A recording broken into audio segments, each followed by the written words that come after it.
Welcome, I'm the Deadwood Jedi. This is another Raid Shadow Legends video, and I'm back. My vacation is over. It was wonderful. I didn't want it to end. I still don't want it to end.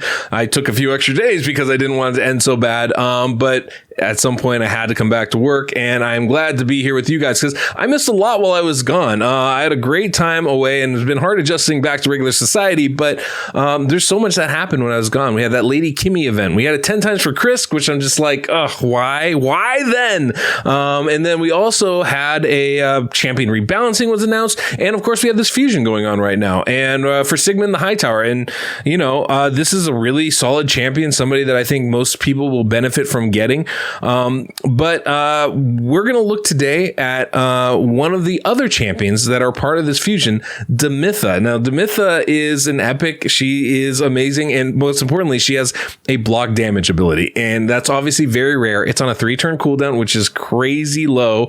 And so we're going to build some clan boss teams. That's basically what this week is committed to. I haven't had a ton of time. I barely just got back on the test server because I was away and missed the early entry window type of thing. But we're going to build a few teams. I'm going to share them with you guys. And now these are not teams I created. These were created by some of the moderators in my Discord. So major props and shout outs go to Facemelter first and foremost. Optilink as well, I know, put a lot of effort in helping with this. But those two really did a great job coming up with this comp, which I think may be one of the best unkillable compositions that has been created. It is just very smart, very well put together, and it's affinity friendly, which is pretty astounding, honestly. Most of these Demytha teams still rely on a man-eater to stay affinity friendly, or they rely on bringing in someone to remove the debuffs. This one's a little bit different. To get to the speeds we're trying to get to, which are surprisingly low, we're bringing in someone that can actually cleanse our debuffs for us, which is just fantastic. This, in fact, doesn't require any legendaries whatsoever. If anything, it requires a rare farmable champion. So it's a really, really cool team, very accessible. Obviously, you need some specific champions. It requires 4 specific champions, including Demytha, but it does leave you 1 free DPS slot. This is a team that will be as good as a Bad Eater team, and in many respects could be even better because of the champions that we're able to bring into this squad. So there's a lot to like about this. I'm really excited to share this one with you guys. I think you're going to enjoy it. So before we get too deep into it, I do want to shout out my patrons. I haven't had the best couple months lately. It's been a little bit harder trying to ramp things up and deal with all the work and stuff. And so they've stuck with me, and I just really appreciate that. So I want to give them a big shout out. Also want to ask you guys, hit that notification bell, the subscribe button, and the like button if you like this content and you want to see more of it. That's the best way to know when my videos come out. And so I just recommend you do that. On top of that, what we're going to be doing today, we're going to go into the build. We're going to show you the run. And then after that, I'll show you the champions and how they're built. I'm not going to spend a lot of time on it because I just kind of want to focus on the run today, make this a little bit of a shorter video. I'm going to have another video kind of going more in depth on how this run is built, how this team works, and why it's so genius. And believe me, this is a genius team. And I'll show you a couple alternate runs as well with other champions, so you won't have to use any legendaries whatsoever. We're going to be using Draco in this one, but you don't need to get to amazing numbers with this team. It's a very incredible comp. Yeah, just massive respect to Facemelter for this one. So let's go check out the run. Okay, we're going to start off the run right here, and I should say we are in the test server. It's very simple. With Demytha, we're just going to use her skills right off the jump. With Heiress, you'll notice Heiress, the rare champion in there. We'll talk about that in a minute. We're going to use her skills right off the jump. The only people we're going to give delays, we're going to use the A1 on Seeker first, and then we'll use Seeker's skills after that. We're going to use, for Deacon Armstrong, we're going to use that A2 and A1 for the first 2 attacks, and after that, we'll use Deacon's skills. So this hits auto very quickly and it runs very smoothly. Basically how this team works is we have 2 champions on a 3-1 ratio. We have Heiress on a 3-1 ratio so that she can start every turn. She goes first, and what ends up happening is she cleanses whatever debuffs happen to be up there, as well as putting a speed buff on us. works great. And then at the end of every turn, Demytha goes, placing that block damage on us, so we don't take damage and we stay unkillable for 50 turns. Now, how do we get done with 3-1 ratio? Because typically you need to go really fast, like 300 speed fast, to get anybody up to that kind of a ratio. Going 3 attacks for every 1 the clan boss takes is kind of crazy. But because we have Deacon Armstrong in here, because we have Seeker in here, who are both giving us massive turn meter boosts in the middle of these runs, we are being able to attain these speeds at relatively low speeds for our champions. We're going at these crazy ratios at very low speeds. Now, look, Demytha is going at 275, I want to say. I'll show the stats at the end here, so I'll be corrected then if it needs to be, but I believe it's about 275. She's the fastest in this comp. Heiress is going about 238 speed. She's the second fastest, and everybody else is under 190 speed. I mean, those are very attainable for an unkillable team, for a team going at a 2-1 ratio, not to mention a 3-1 ratio, very attainable. It's an incredibly smart team. And we are using Heiress, and she's clutch because she cleanses debuffs at the start of when she uses her speed buff skill. So we get a cleanse, doesn't matter if it's to decrease speed, decrease attack, or the stun. She's going to cleanse that off of our champions, allow us to stay affinity friendly.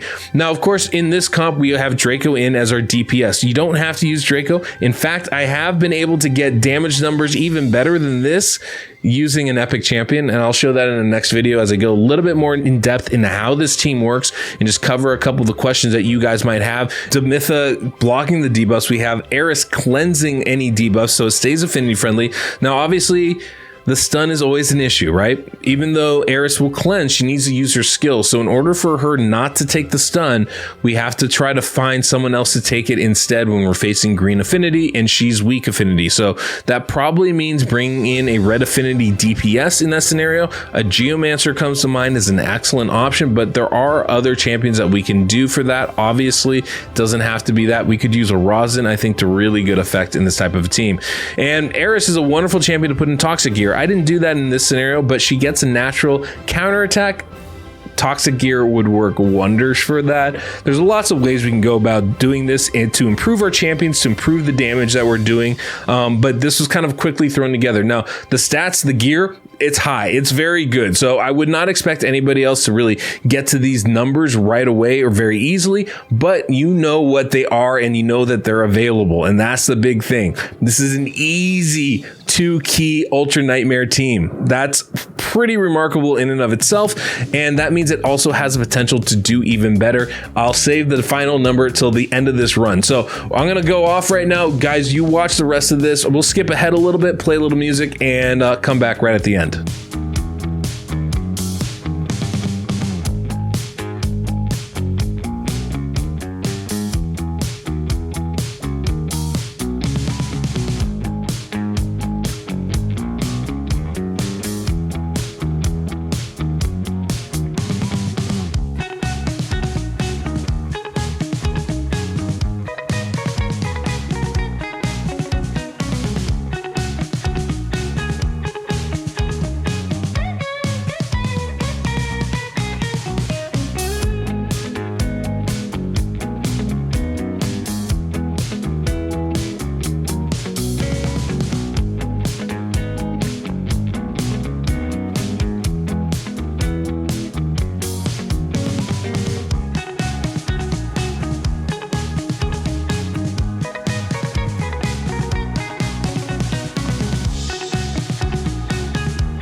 Pretty crazy, right? 1 key damage right there. And obviously Draco's doing most of the heavy lifting, but like I said, I've been able to get numbers similar to this without using any legendaries at all. So it's a pretty attainable result that we got out of this. You can see Heiress and Demytha doing pretty good work themselves. Now Demytha can hit hard.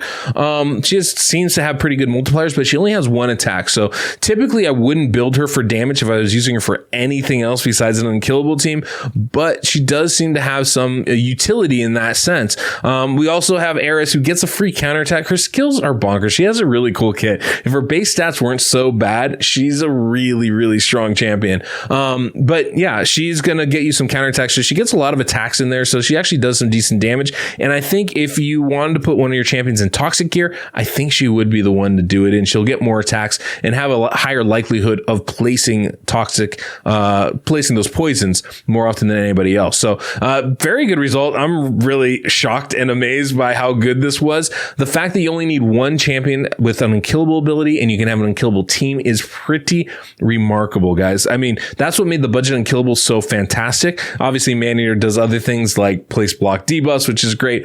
But I mean, Demytha's kind of doing that all on her own. Now, obviously, we need all these other champions to get speeds up, right? We need Deacon, we need Seeker, we need Heiress. Like, it's hard to do it. We do need all 4 of those champions with Demytha included. But it does leave us 1 free DPS slot. And if you look at a team like the Bad Eater, this is an excellent option. In fact, this one has a rare in it. So those advanced quests, well, that just got a little bit easier for you, didn't it? So really, really cool team. 1 key damage. We don't need a legendary champion either. I've done this kind of damage with an epic champion as well. So definitely not necessary. Now, one thing I should note, obviously Heiress can't take the stun. If she does, she's not going to be able to cleanse it off herself and it's going to throw the entire comp off. So when you face Spirit Affinity, you're going to need another red affinity champion in there to make sure that they take the stun instead. Geomancer is a great option for something like that. But that's really the only caveat on here. But I've done this kind of 1 key damage without using Draco. I don't know. I didn't quite do it with Geomancer, but we weren't facing Affinity at the time. That does make a difference for his skills, but definitely, this is an incredible team with a lot of potential to it. And I was very, very happy with the results. You know, the great part is you're using Deacon, so you don't even necessarily need to bring a decreased defense champion in. We're using Seeker, so we have an increased attack buff on us. There's a lot to like about this team here. Even with an Heiress, put her in a toxic set, all of a sudden you're getting the poisons up. Now you can use somebody like a Rosin instead and probably still get 1 key damage out of it. It's a very flexible, smart team that is affinity friendly. There's nothing more you can ask for. And you know, the great thing is you only need 1 unkillable champion. Much like the budget Maneater, you only need 1 unkillable champion. That's why that comp's so popular, and that's why this one should be too. Obviously, some of the high-end speeds are very fast, but not so crazy, especially considering that everybody else's speeds are pretty low, and you're going at a 2-1 ratio, which is just way more damage than something like the budget unkillable can do. So this is an excellent team. I love it. We got the Myth series, the Demytha series, I guess, of unkillable teams that's going to be coming out here. We got this one, the Myth Heir, and we're going to have some others coming out, you know, the Myth Seeker, and some other ones that are, you know, variants on this. This one I think is the best though. It's affinity friendly and it works for all builds. Now you've seen some of the builds I have over here on the side. Those are the champions, those are the stats that we're using for them. So you can definitely slow that down, go back and watch that if you want to see the exact numbers that we were using for these champions. I don't want to spend a lot of time on it, and I will break this comp down a little bit further in a follow-up video showing some alternate champions that you can use in this build as well, just so you understand some of the ways that you can go about doing this type of a team. But major props to Facemelter for this. I think this is just an incredible comp. Really smart, especially using Heiress. I really love that. I think that's a really, really smart way to go about using this champion. So a lot to like here in this. Hopefully this was helpful for you guys. Hopefully you scratched that itch of a new unkillable team. And yeah, I'm going to have to say, I kind of recommend getting Demytha over Sigmund. Sigmund's great too. It's not a knock on him. I actually think this fusion has quite a few good champions. But yeah, I mean, unkillable champions, they're pretty rare, pretty hard to find. And especially on a 3-turn cooldown, I think Demytha is the only one. So definitely recommend getting her. I'm probably just going to fuse her and not fuse Sigmund, which is like the only time I won't get the legendary. That's how strongly I feel about this champion. So hopefully this was helpful for you guys. And yeah, if so, hit that like button, hit the subscribe and the notification bell. Until next we meet, I'm the Deadwood Jedi.